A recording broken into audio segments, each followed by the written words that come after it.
Welcome back. This is News in Focus. My name is Faraz Patel. Thank you, Jazakallah, so much for staying with us. And of course, there's only one place that we are going to be talking to today, and that is, of course, the historic United Nations General Assembly resolution that was passed yesterday in New York City.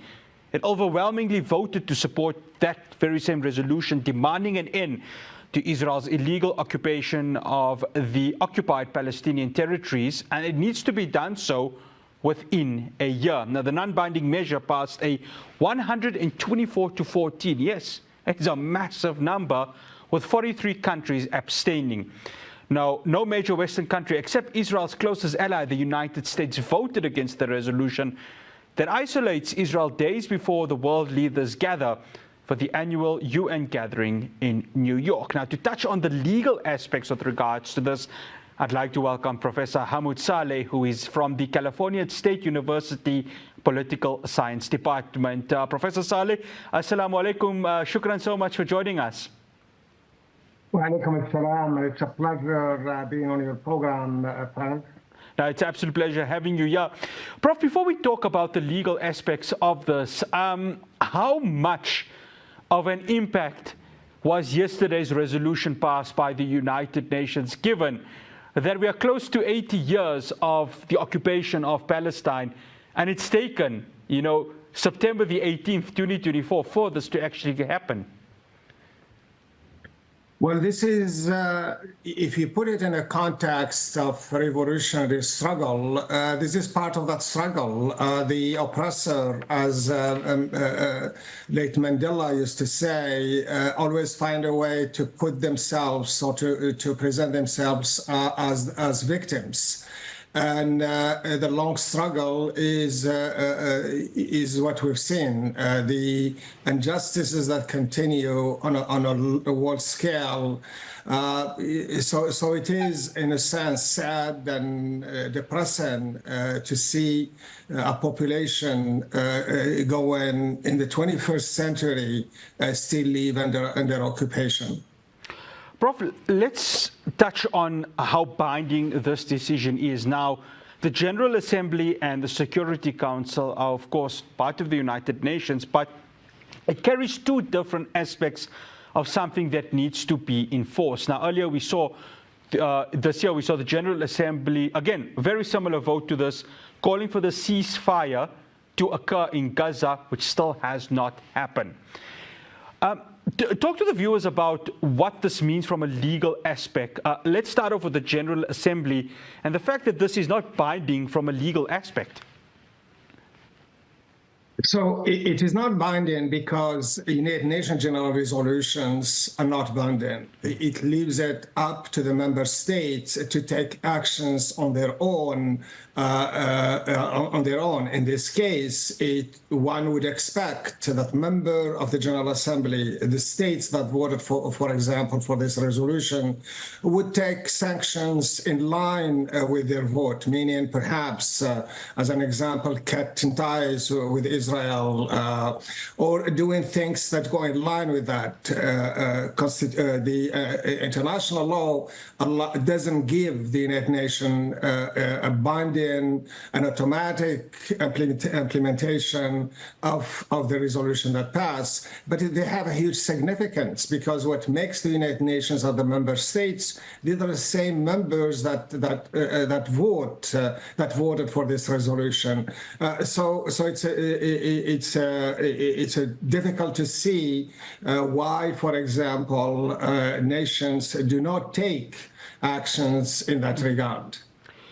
Prof, prior to the Palestinian state getting a permanent UN General Assembly seat, they, of course, were in observer status. A lot has changed over the last 11 months.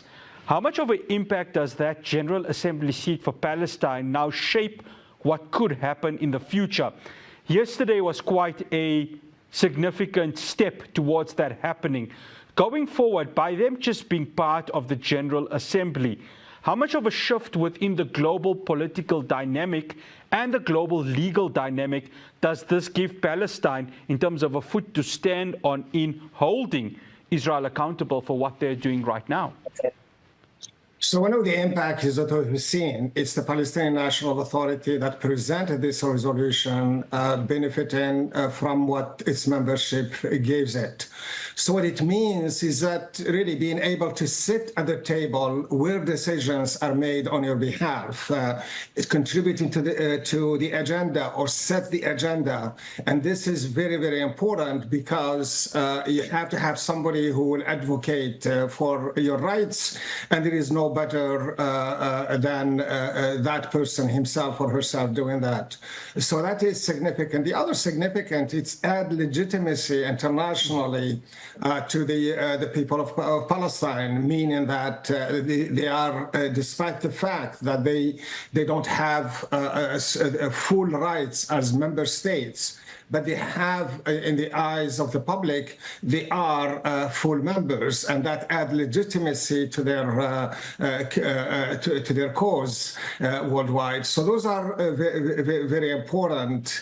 In addition, being able to set a narrative in the public discourse, the fact that we spend time, or we're spending time talking about this resolution, is an indication that the cause is still there, and those are really the main reason for it. It is a step in the right direction. It adds credibility to the cause, and it renders justice somehow, albeit a little bit. Prof, 12 months, that's what the United Nations General Assembly has given Israel to move away from these lands or return the lands to its rightful owners. I think both you and I know that's far from happening. That is going to be a fantasy at this moment. What then? Because if Israel's not abiding to this, even though it's non-binding, this is going to be another feather in the cap of Israel breaking international law. And we've seen that time and time again. The time for itself is very, very interesting. You are telling the occupier, you have 12 months to move, but there is no plan for, you have not set a plan to execute that kind of action. The second thing is that why 12 months? Why not now? Considering what's happening on the ground. And the third one, as far as you pointed correctly, there is no reason to believe that the Israelis, the United States, and some Western allies will force Israel to do what it wants to do. In fact, the reaction in the Israeli circle is that this resolution, again, is a reflection of the injustice, as they describe it, against the Zionist states. They want the resolution to focus, or they blame it for not citing October 7. And these are all really statements or position that are in line with the Israeli position. In addition to this, we had United Nations Security Council resolution led by the United States and that to calling for the withdrawal, the ceasefire, and that did not happen. So the game is now in the hand or being played by the United States and Israel, and that's really the shocking news. If we were to look at it that way, it's the state of international law these days. The victim, the oppressed, are not taken, their rights are not taken seriously. And worse than that, there is a bias. I mean, we talk a lot about the Ukrainian suffering, injustice everywhere. But you also have to treat people the same way. Thousands of people are dying in Gaza these days, in Lebanon, in many parts of the world. Look what's happening in Africa also, in many zones of conflicts. But those are not taken seriously. When something happened in the Western world, or a Western life, it seems like that life is better than the life of others. So it's the tragedy of this century, and again, we have to continue to lead the struggle to bring justice to everyone in the world, including the Palestinians.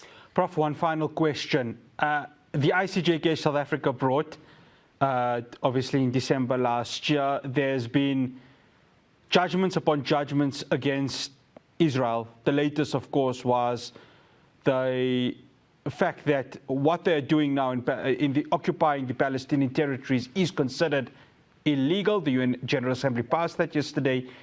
With the ICJ cases that are happening, with what the UN General Assembly has put forward, how much of pressure is there going to be on Israel? And will they abide to international law? Because something has to give, but will it give? And does Israel now have an obligation to abide to it from a legal perspective? Because it just seems that is not the case. So from a legal perspective, Israel is bound has to obey or be in compliance with the norms and the laws, including those from the International Court of Justice, despite the specificity of the International Court of Justice. What's very, very interesting for us is that the Israelis understood this very well. What bothers them is a lot, and the effect that worries them is the isolation internationally. So they are very, very concerned. And we've seen this historically. For example, after 1967, the Israelis defeated the Arab armies, took Gaza, took the West Bank. They were victorious, but they left with the idea that they could not afford having international public opinion against them. So they shifted from a struggle of occupying land, of Palestinian land through use of military means to settlements. So today there are over 700,000 settlers in the West Bank, and and land is being taken using settlers to do that. And that's a way of doing things in quiet. So Israel is very, very understand that importance. In addition, what's significant about decision like this is the world opinion. And when we say about that, when we look at what's happening worldwide, the Gaza tragedy today, the genocide that is committed against the Palestinians is now a world issue.